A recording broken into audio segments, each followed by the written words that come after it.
All right, it's 9:10, so we're going to start now.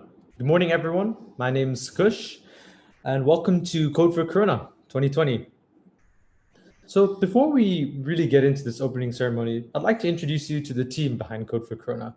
So, starting at the top left, we have myself, and then we have Aryaman, Dhruv, and then now we're at the bottom left. Then we have Aryan, Tai Chi, and then Sam and Sach. Those are not the same photo; they're just twins.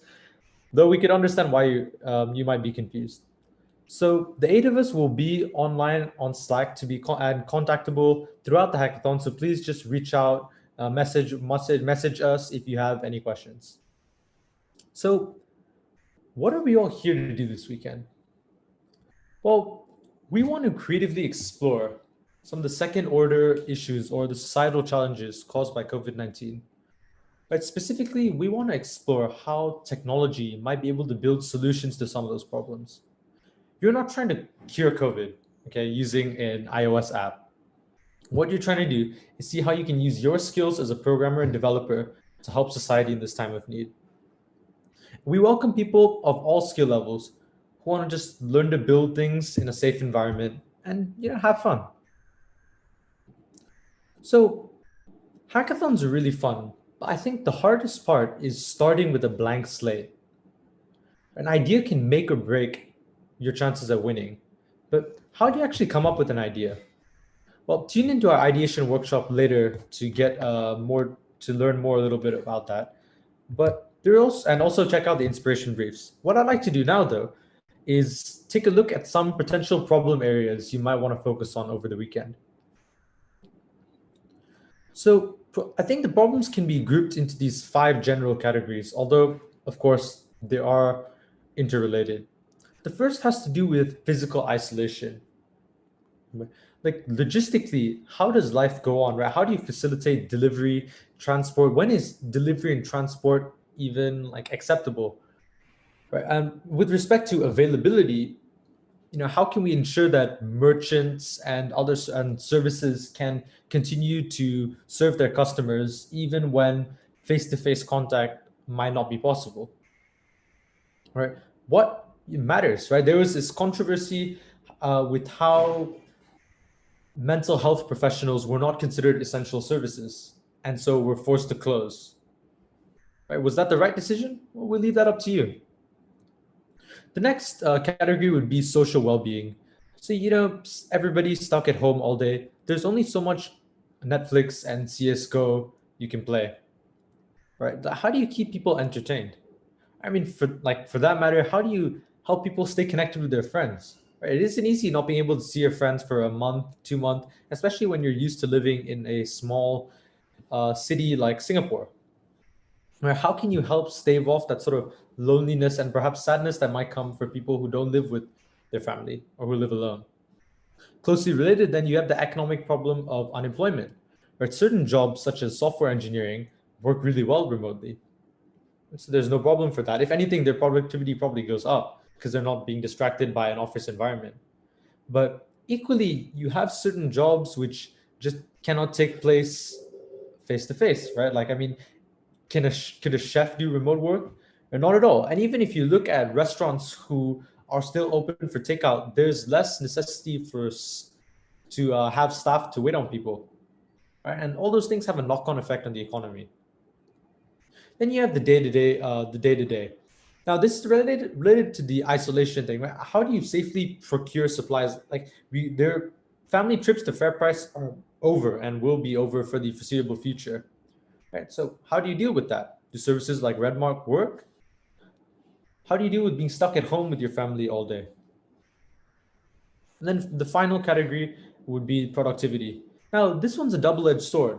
On the one hand, those who can work remotely are often much more productive because they don't have to be distracted by, I guess, the water cooler chatter. But there's another, like the axe cuts both ways. A famous Silicon Valley venture capitalist wrote about how, although he was getting much more done in a day, he felt a lot more stressed and worn out because there was just no respite. You can be 5 minutes late to a meeting in real life, but if you're 5 minutes late to a Zoom call, everyone thinks you're not very nice. What are you doing? You're just staying at home. So that's just another area to consider. Now, you might want to think about certain technologies you could apply to these problems. So you could try experimenting with chatbots to, for example, stay substitute for certain social interaction, right? Or to, I don't know, even like a chatbot for an FAQ about COVID, like where do you go for testing? What services what shops are you allowed to go for? Decentralized and private systems, like the primary use, I think, would be privacy conscious contact tracing. But then you have data visualization, and this is really to just help inform authorities as they try to combat the coronavirus. But then equally, you could also use data visualization to inform people about congestion in certain areas, right? Like for example, a certain fair price might have a lot of people, and so you shouldn't go now, or you should go later, or you should go to a different one, something like that. And temperature scanning, well, okay, temperature scanning is more of a hardware solution, but it is still technology and fairly critical, especially as we want to take those sort of precautionary measures and ensure that those who might be carriers aren't let in, right? So, having taken a look at our problem and the problems and the tech you might use, let me now introduce our judges. So we have Eugene Yao from Enterprise Singapore, right, the government board in charge of promoting business development. He's been a huge mentor and help to us as we've been organizing this. So, also thank you to him for coming, for agreeing to help out. We have Chirhan Lee from Reactor Industries. Reactors is Singapore's biggest youth entrepreneurship group. Right, they're awesome, amazing. They've helped us in the past with previous hackathons. They really go out of their way, and they'll actually be sponsoring some of our prizes, which you'll hear a little bit more about tomorrow. Then we have Mei Hui Foon. Now, this is actually a little funny because Mei Hui works at the Economic Development Board, but she'll be representing the female tech advocacy group, Tech for She. And then finally, we have Julin Sim from the Singapore Economic Development Board, called Dialing In from Paris. So, having introduced the judges, let's just take a look at what the schedule for the next, today and tomorrow is going to look like. At 10 a.m. today, there will be an introduction to ideation session.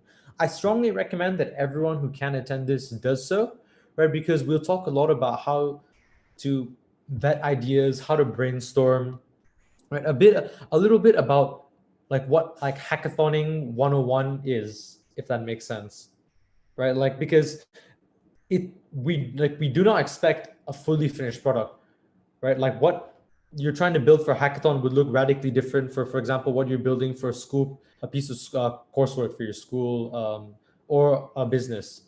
So we'll talk a lot about that.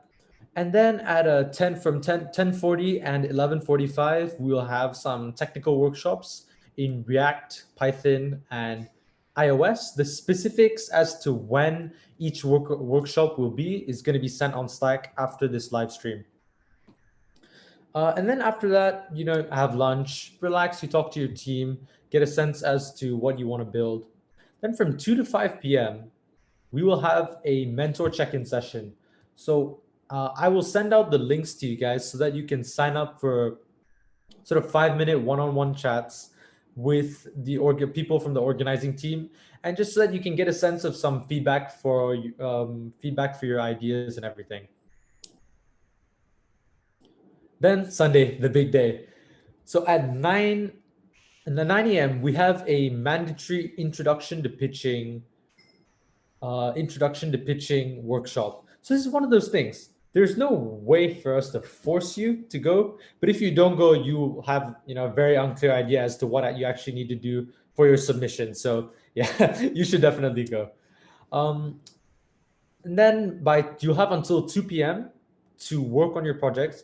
By 2 p.m., you must submit your project to this platform called DevPost. We'll speak about the specifics tomorrow when we do the introduction to pitching, but this is just a heads up. By 2 p.m., it must be done and submitted.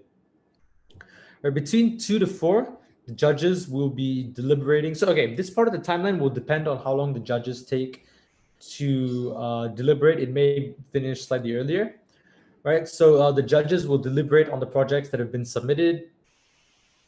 right? At around 4 or whenever they're done with the first pass, we will live stream the finalists' pitches, right? As they do as all the judges go on a Zoom call, do their final deliberations, and then we'll announce the winning teams as well as the prizes. So again, you'll hear a lot more about what the actual pitching and submission will look like, but it's the core of it is just to let it. The core of it will be a 3-minute pitch video, 3-minute maximum, that the judges will view. Yeah, again, this is just to sort of let it sit in your mind that that's how you're going to be presenting it. More details will be shared tomorrow. Right. With respect to the actual judging criteria that they'll be used, there are four broad categories. Right now, I don't want you to pay attention to the specific point allocation because ultimately the judges make a qualitative assessment on which which projects they feel really stood out to them. But this is just an area for you that you might want to focus on. So we have the hacker aspect, right? This has to do with the actual development, right? What technologies did you use, right? Like, did you use them well? Did the solution you built actually work? Now, for example, if you talk about how you use Java to create an iOS app, you're not going to score very well on this hacker aspect. And, frankly, you're probably not going to score well on the others either. Then you have the designer aspect, right? So aesthetics is very important, right? Like that, it primes people's expectations about your project, right? So what are the aesthetics of your project like, right? Does your UI look professional or playful, or is it sloppily designed, right? What's the user experience like? Do you need to constantly handhold them? Is it intuitive? Then you have the COVID aspect, which is, I think, special to our hackathon, right? And really, all of these center around the same question, which is, does this project actually solve a problem faced by people in a world with COVID-19? Right? Does it solve problems that people actually have nowadays? Right? And like, was your pitch good? Is that something that is your project something that the government might be able to support? Right? That relates to our prizes, which again you'll hear a little bit more about tomorrow. Then finally, the idea aspect. This is a hackathon. You only have the weekend to build it. We do not expect you to have a finished, clean, Google grade product. What we do expect, though, is that the idea behind it is solid, right? Like a bad product can always be fixed with like slightly more time, but no amount of time can heal a bad idea. Right? So, is that idea itself exciting? Is it ambitious? Could it make a difference? Now, if you have not already done so, it's very, very important that you and your team register at this link. The Google Slides have been sent to the Slack channel. So please just go and you can find them there. It's really important because when you bought your Eventbrite tickets, it didn't tell us everybody that's in your team. And so we will be unable to contact you in the event we need to, and obviously that's really bad. So please, please, please sign up there. You'll also find in this the link to the Slack channel. So you'll find the invite link. So please go ahead and join that as well. Just some general advice. So we've been running hackathons for a few years now, and these are just some, I guess, pointers that you might want to keep in mind as you go through the weekend. The first is to just pace yourself. There's always this pressure when you're in a hackathon to drink loads of Red Bull and to just work for 24 hours straight, no breaks. Maybe like have like 5 minutes to cram a slice of pizza in your mouth. Right, but make sure you take care of yourself and don't burn out. Right, like burnout is really visible, especially like when the judges are viewing the actual pitches. Right, it's really clear what teams spent time taking care of themselves and spent time actually perfecting the pitch, making it look professional. Right, make sure you keep the judging criteria in mind. Right, this frankly tells you everything you need to know as for what the judges are going to be looking for. Right, so please just it's all there. Keep that in mind when you're building your product. If you come and you say you want to be the next Snapchat or Facebook, like that'll be great, but this is a COVID related hackathon, for example. Maintain perspective. This links to something that I mentioned earlier. We don't expect you to have a finished product, right? We don't expect you to build an Amazon or a whole company in a weekend, right? But what we expect is just a really awesome, high quality hackathon build. And finally, make sure that you and your team communicate with each other and treat each other with some respect, right? You could be working with your team. I mean, no, not could. You will be working with your team for the whole weekend. You guys will sort of sink or swim together. So treat them well, right? I mean, you guys are all should be all be with your friends anyway, so that's not really a problem. I mean, do keep in mind though that the team you are competing in could be your team for many years to come. I met my team at a hackathon, like 4 years ago, and we still build things together to this day. So, thank you all, and let the hacking begin. Please, again, tune in at 10 a.m. for the ideation sessions, and then after that for the workshops. Keep an eye, please, I beg you, keep an eye on Slack. It is our only way to communicate with you, right? I mean, virtual hackathons are awesome and everything, but this is one downside that if you don't check Slack, we cannot help you. So this slide deck can be found. I'll put it on Eventbrite. It can also be found in that email I sent you. The email I sent you before the live stream began. If you have any questions, just message one of us. We might not all be online at the same time, so just if you could post it in like a channel instead, that would be more appropriate. Keep in mind that we'll be here on call to help you guys until around 10 p.m. because we need to sleep as well. All right. Thank you guys so much. Let the hacking begin.